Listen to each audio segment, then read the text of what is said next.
એક વખતની વાત છે. ધરતી માતા શાંત હતી, સહનશીલ હતી, પરંતુ અંદરથી ખૂબ દુઃખી હતી. મનુષ્ય જેને માતાનું સ્થાન આપે છે, એ જ મનુષ્ય રોજ તેની સાથે અન્યાય કરતો હતો.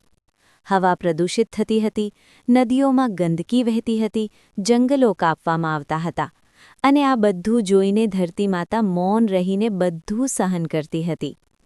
વર્ષો સુધી તેણે કંઈ કહ્યું નહીં, કારણ કે માતા તો હંમેશા સંતાનોને માફ જ કરે છે.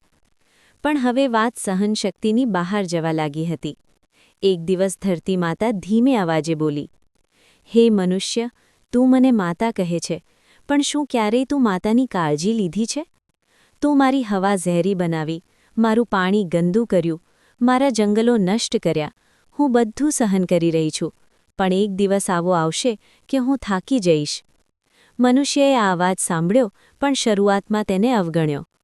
પરંતુ થોડા સમયમાં જ તેને પરિણામો જોવા મળ્યા.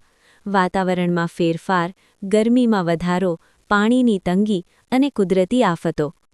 ત્યારે મનુષ્યને સમજાયું કે આ માત્ર પ્રકૃતિનો ગુસ્સો નથી, આ તો પોતાની માતાનું દુઃખ છે.